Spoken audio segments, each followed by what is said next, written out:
আমি আছি, যে যেটা দেবে ওই যে ওরা যাবে আমার নয়রাট যাবে, যেটা আমি কালেকশন করে দেওয়ার লোকের কাছ থেকে আমি নিয়ে করে দেবো। নিয়ে হোক। পিকনিধারায় আগুনে ভস্মীভূত বাড়ি, অসহায় পরিবারের পাশে দাঁড়ালেন এক চিকিৎসক। বৃহস্পতিবার দিনহাটার বিশিষ্ট চিকিৎসক ডাক্তার অজয় মণ্ডল সেই অসহায় পরিবারের সঙ্গে দেখা করেন এবং পাশে দাঁড়ান।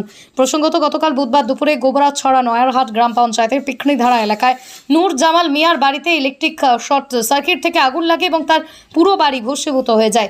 সমস্ত কিছুই পুড়ে ছাই হয়ে যায়। অসহায় হয়ে পড়ে নূর জামাল মিয়ার পরিবার।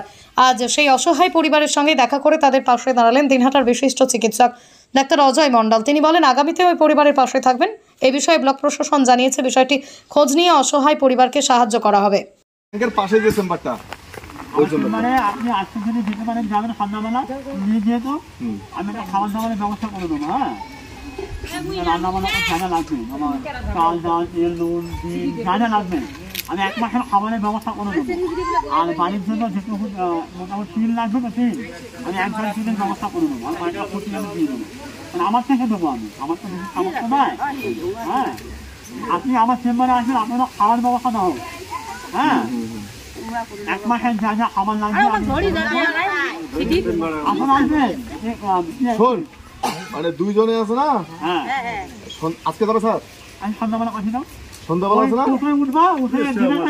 আপনার বাইক কেনার স্বপ্ন এবার হবে পূরণ, কারণ আমান হোন্ডা নিয়ে এসেছে একেবারে স্বল্প ডাউন পেমেন্টে বাইক বা স্কুটার কেনার সুবর্ণ সুযোগ। বিনা অ্যাকাউন্ট, লো সিভিল, ন্যূনতম ডকুমেন্টে আজই নিয়ে যান স্বপ্নের বাইক আপনার বাড়িতে। অতিরিক্ত ছাড় পেতে আজই যোগাযোগ করুন বামনহাট আমান হোন্ডা শোরুমে। শর্তাবলী প্রযোজ্য। যোগাযোগ করুন 9002805414। একটা বাড়ি পুরোপুরি গতকাল ভস্মীভূত হয়েছে, কি দেখলেন? নুনদা আছে আমাদের এখানকার, নুনানন্দা।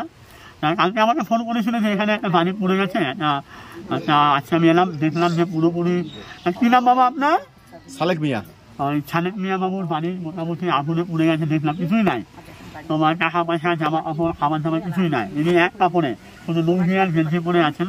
পুরোপুরি সব পুরো ভস্মীভূত হয়ে গেছে। ওনার ছেলে দিল্লি থাকে, ওনার ছেলেকে ফোন করে সেমনি আসবে, কিন্তু ওনাকে দেখে এত খারাপ লাগছে।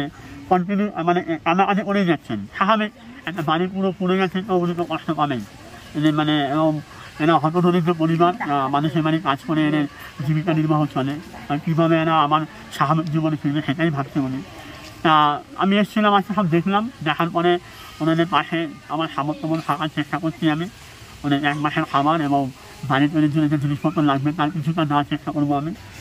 এবং আমি এই ক্যামেরার মাধ্যমে সবার কাছে অনুরোধ করবো যে শুধু আমি নয়, আপনারা সবাই মিলে আসুন, ওনার পাশে দাঁড়ান, যাতে উনি ওনার বাড়িতে আবার বানাতে পারে এবং যাতে করে ওনাদের আমার স্বাভাবিক জীবনে ফিরতে পারে ওনারা। কারণ ওনাদের অনেক ক্ষতি হয়ে গেছে, প্রচুর ক্ষতি হয়েছে।